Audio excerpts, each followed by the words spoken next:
हमें सुबह का सीन दिखा रहता है और रोजी का महल। तो वहाँ पे दो मेड्स खड़ी हुई थी। वो कहती है ओ माई, उनका फियांसे तो कितना अच्छा है ना। अगली सुबह ही उनसे मिलने के लिए आ गया और जरा देखो सही कितने प्यारे कपड़े पहने हुए हैं, क्योंकि वो हमारी लेडी को बहुत ज़्यादा पसंद करता है। और लेडी रोजी वो तो बहुत ज़्यादा अडोरेबल है, बहुत ज़्यादा लवली। और तब वहाँ पे जाहिद और रोजी बैठे हुए थे और चाय पी रहे थे। तो जाहिद सोचता है मैं इनकी बात यहाँ तक सुन सकता हूँ, लेकिन वो दोनों बातें किए जा रही थी। लगता है टीन टाइम वो बहुत ज़्यादा एंजॉय कर रहे हैं और कितने क्यूट लग रहे हैं ना। तो वो सोचता है लेकिन मैंने ड्रेसअप इसके लिए नहीं किया। तो हमारी रोजी कहती है तुमने ड्रेसअप नहीं किया लेकिन फिर भी कितने क्यूट लग रहे हो ना। ऐसा लगता है कि तुमने स्पेशली ये कपड़े मेरे लिए चूज किए हैं क्योंकि तुम मुझसे मिलने आने वाले थे। वो कहता है बस कर दो, ऐसे कहना बंद कर दो। तो फिर वो कहती है नहीं नहीं, मुझे पता है तुम बड़े प्यारे लग रहे हो। वो कहता है ठीक है, लेकिन क्या तुम इस एरिया को क्लीन कर सकती हो, इनको यहाँ से भेज सकती हो, मैं तुम्हारे साथ अकेला रहना चाहता हूँ। तो वो कहती है क्या मेरे साथ अकेला? वो कहती है आई मीन। तो जाहिद कहता है क्या हुआ, तुमने मुझसे बात नहीं करनी? तो वो कहती है नहीं, हम लोग तो अभी भी छोटे हैं ना, तो हमें अकेले नहीं रहना चाहिए। तो वो कहता है क्या तुम क्या सोची जा रही हो, किस बारे में बात कर रही हो? तो उसका वुल्फ वो चिल्लाई जा रहा था उससे शादी कर लो, अभी उससे शादी कर लो।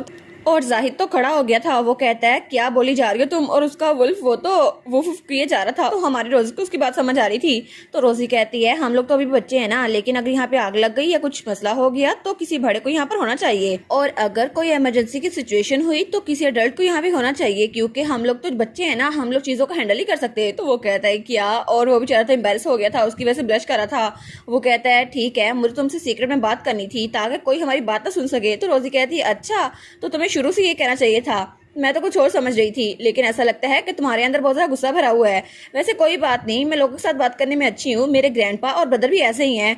तो तभी वहाँ पे स्कूल खड़ा था। वो कहता है ठीक है, तो मैं भी यहाँ से चला जाता हूँ, आप लोग आराम से बात कर लें। तो वो कहता है नहीं स्कूल बात, तुम यहाँ पर मुझसे ये पूछ क्यों रहे हो? तो वो कहता है मैं समझ सकता हूँ आपको अपनी फियांसे से बात करनी है, तो मैं आप लोग को बिल्कुल भी तंग नहीं करूंगा।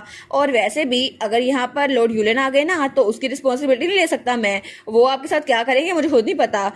तो हमारी रोजी कहती है हाँ स्कूल पर जाओ। तो वो कहता है ठीक है, अब योर ग्रेस क्या मैं यहाँ से जा सकता हूँ? और वो जाहिद से पूछता है। तो जाहिद कहता है अब मुझसे क्यों पूछ रहे हो, मैं जानता हूँ तुम नोआर्ट फैमिली से हो, तो ऐसे प्रिटेंड ना करो, तुम्हें मेरी फिक्र है। तो स्कूल पर कहता है नहीं ये बात नहीं है सर, तो मैं आपको करता हूँ, लेकिन मेरी सैलरी अभी भी लेडी रोजी देती है। तो वो कहता है हैं?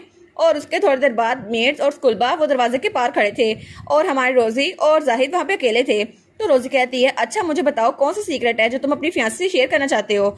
तो वो कहता है मैं जानता हूँ कि तुम असल में टेम्पल की स्पाई हो, क्या ये बात सच नहीं है? तो रोजी कहती है क्या मैं स्पाई हूँ? तो वो कहता है हाँ बिल्कुल, मुझे बेवकूफ़ बनाने की कोशिश ना करो, और वैसे भी कोई तरीका नहीं हो सकता कि तुम एक ट्रेनी हो, और तुम तो जितनी दिखती हो ना उससे भी ज़्यादा चालाक हो, और तुम तो डिवाइन बीस्ट से भी कम्युनिकेट कर सकती हो। और इसके अलावा मुझे टेम्पल से बहुत ज़्यादा नफरत है, मेरी मॉम और डैड की मौत के पीछे वही थे, और मुझे पता है तुम टेम्पल के साथ मिली हुई हो। तो रोजी कहती है क्या? तो तब वो कहती है टेम्पल से तो मुझे भी नफरत है, लेकिन अगर मैं टेम्पल से होती ना तो मेरे ग्रैंडपा वो कभी मुझे एक्सेप्ट ना करते, हालांकि मैं उनकी ग्रैंड डॉटर भी हूँ। तो जाहिद कहता है वो तो इसलिए ना क्योंकि नॉर्थ फैमिली में किसी को पता नहीं है तुम्हारी असल आइडेंटिटी क्या है। तो वो कहती है लेकिन तुम मुझे कुछ घंटे से जानते हो और तुम्हें सबसे ज़्यादा पता है, लेकिन मेरे ग्रैंडपा तो मुझे कब से जानते हैं, उनको पता नहीं चल सका। और वैसे भी तुम्हारी सेल्फ अवेयरनेस का लेवल ना मेरे भाई से कुछ ज़्यादा ही है। और तब वो स्माइल करती है और वो दिल में सोचती है तुम्हें पता है जाहिद, मुझे लगा था कि हम लोग कभी ना कभी ऐसे टी टाइम जरूर गुजारेंगे। और तब उसे याद आता है जब वो जेल में बैठी हुई थी और तब जाहिद वहीं पे बैठा था और उनके दरमियान वो सुलाखें थी। तो वो कहती है जाहिद क्या होगा कि अगर तुम ड्यूक डेफरेंडन बनकर और मैं लेडी नोहार्ट बनकर एक दूसरे से मिलें? तो वो कहता है क्या होगा, हम भी बाकियों की तरह चाय पियेंगे और बैंक्वेट में डांस करेंगे जैसे सोशल पार्टी में नॉर्मल तरीके से होता है। तो वो कहती है क्या तुम्हें सोशल पार्टीज पसंद हैं? लेकिन मैं कुछ में गई थी और भाई तो मेरे लिए बहुत ज़्यादा ओवर प्रोटेक्टिव थे, इसलिए मैं तो किससे बात ही नहीं कर पाई। तो वो कहता है हाँ वो पार्टीज बहुत ज़्यादा बोरिंग और स्टूपिड होती हैं, किसी में कोई मज़ा नहीं आता। तो वो कहती है अच्छा मैं समझ सकती हूँ कि जाहिद के पास कोई सोशल स्किल नहीं है। वो कहता है नहीं नहीं मेरी सोशल स्किल्स इतनी भी बुरी नहीं है। वेल अच्छा होता कि अगर मैं तुम्हारे साथ होता, फिर हम इकट्ठे बात कर सकते और हम दोनों ड्रेसअप होकर आते, और मैं अभी तो ऐसा दिख रहा हूँ लेकिन जब मैं ड्रेसअप होता हूँ ना तो बहुत ज्यादा क्यूट और प्रिटी दिखता हूँ। वो कहती है सच में तुम क्या बात कर रहे हो, अभी भी तुम बहुत ज्यादा प्यारे लगते हो। तो तभी वो सोचती है मैंने कभी सोचा नहीं था कि हम लोग कभी ऐसा टाइम भी गुजारेंगे, और ये टाइम कितना प्रीशियस है, हालांकि हालात बहुत ज्यादा बुरे चल रहे हैं। तो तब रोजी कहती है ठीक है, तो क्या तुम मेरा सीक्रेट भी जानना चाहोगे? वो कहते हैं हाँ मुझे बताओ क्या है। तो वो कहती है एक्चुअली मैं इस बारे में फिक्रमंद हूँ कि टेम्पल वो मेरे भाई से छुटकारा हासिल करने की कोशिश कर रहा है। तो वो कहता है क्या? तो हमारी रोजी कहती है मुझे लगता है कि भाई ने अपने एक्सीडेंट से पहले उनका कोई सीक्रेट डिस्कवर कर लिया था, जिसकी वजह से वो भाई के पीछे पड़े हुए हैं और भाई को एलिमिनेट करना चाहते हैं इससे पहले कि उनकी मेमोरीज वापस आ जाएं। लेकिन हमें उसकी तैयारी करनी होगी। तो वो कहता है तो तुम्हें क्या तैयारी करनी है, बस इस मेंशन में रहो ना, ये सेफ है। और वैसे भी मैंने कुछ बैरियर्स देखे थे, वो तो इतने स्ट्रॉन्ग है, कोई भी इंट्रूडर यहाँ पे घुस नहीं सकता। तो वो कहती है लेकिन कई ज्यादा चीजें हैं जिसकी वजह से लोग यहाँ पे घुस सकते हैं और कई रास्ते निकल आते हैं।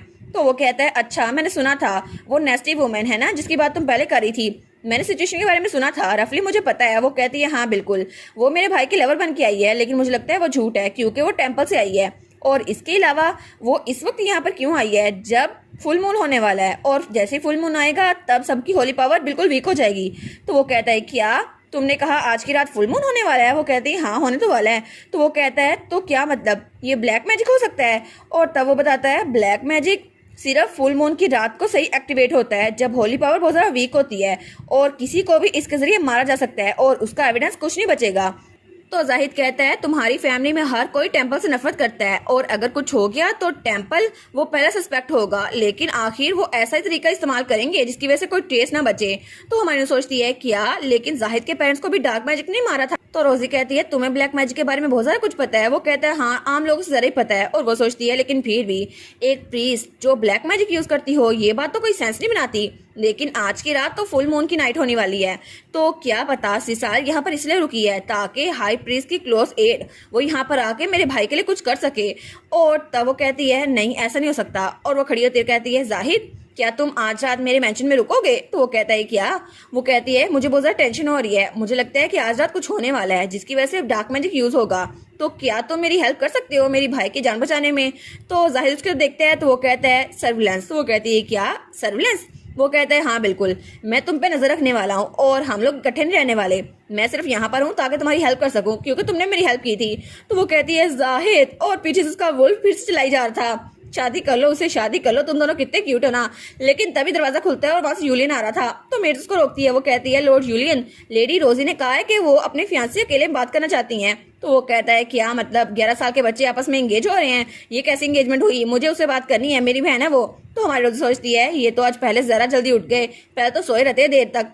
तो तभी यूलियन वहां पर आता है। वो सोचती है मुझे कभी लगा ही था कि ये मोमेंट आने वाला है। तो वहां पर यूलियन आता कहता है ओए तुम ही ड्यूक के बेटे हो ना जिसे मेरी बहन पसंद करती है ना? और तब वो तो बड़ा चिढ़ा हुआ था। वो कहता है मैं तुम्हें आराम से बता रहा हूँ मेरी बहन से मंगनी तोड़ दो ताकि वो आराम से रह सके। और हमारी सोचती है आखिर वो टाइम आ गया जब मेरा भाई यूलियन नोआट और जाहिद डेफरेंडिल वो दोनों आमने सामने हो गए, क्योंकि ये दोनों ही मेरी जिंदगी के सबसे ज्यादा प्रीशियस इंसान हैं और वो दोनों आमने सामने आ चुके हैं। और दूसरी तरफ सीन चेंज होता है और हमें एक अकेडमी दिखाई जाती है। वहां पर कोई कहता है असिस्टेंट यूटा प्लीज इस अकेडमी एप्लीकेशन को रिव्यू कर दो। और वहां पे एक लड़का खड़ा हुआ था जिसके ब्लॉन्ड बाल थे और वो उस डॉक्यूमेंट को देख रहा था जिस डॉक्यूमेंट में हमारी रोजी की तस्वीर थी। तो वो उसको देखता है और वो कहता है तुमसे मिलकर अच्छा लगा रोजी नोआट, क्योंकि हम लोग तो काफी अर्से बाद मिल रहे हैं ना। और वो लड़का उसकी आइज भी ग्रीन थी, लेकिन अब वो कौन था इसके बारे में तो हमें नेक्स्ट सीजन में पता चलेगा, क्योंकि इसी के साथ ये वाला सीजन यहीं पर खत्म। और अभी तक तो इस स्टोरी का नावल भी चल रहा है, और नावल की अगर मैं थोड़ी सी स्टोरी बताऊं तो थोड़ा स्पॉइलर हो जाएगा, तो जिसको स्पॉइलर नहीं सुनना वो वीडियो को स्किप कर सकता है। और बाकी सीजन 2 और सीजन 3 में कुछ ऐसा होने वाला है कि ये लड़का ये असल में 4 ड्यूकल फैमिली में से एक का बेटा था, और एक जाहिद था, और एक वो लड़की जो सिसाइल थी हमारे यूलियन को मारने के लिए आई थी। और असल में हमारी रोजी वो तो हाई प्रीस्ट की बेटी थी और उसका डैड कोई आम सा प्रीस्ट नहीं था, वो हाई प्रीस्ट था जिसके पास बहुत ज़्यादा पावर थी और वो अपनी बेटी से बहुत ज़्यादा नफरत करता था। लेकिन असल में हमारी रोजी उसके पास थोड़ी सी पावर नहीं थी, उसके पास बहुत ज़्यादा पावर थी जो कि छुपी हुई थी, इसी वजह से तो वो टाइम ट्रैवल कर पाई। हालांकि पहले कोई भी हाई प्रीस्ट टाइम ट्रैवल नहीं कर पाया, लेकिन हमारी रोजी ना वो कर दिखाया क्योंकि उसकी पावर बहुत ही ज़्यादा थी, इसलिए तो वो डिवाइन बीस्ट के साथ कम्युनिकेट कर सकती थी।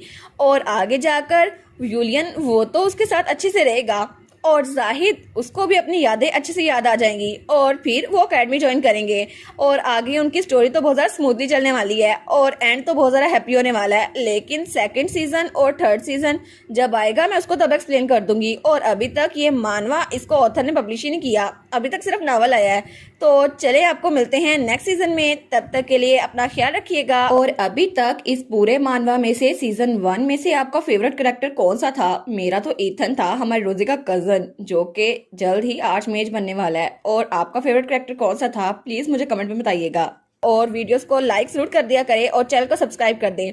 Thank you so much for watching my videos and bye bye.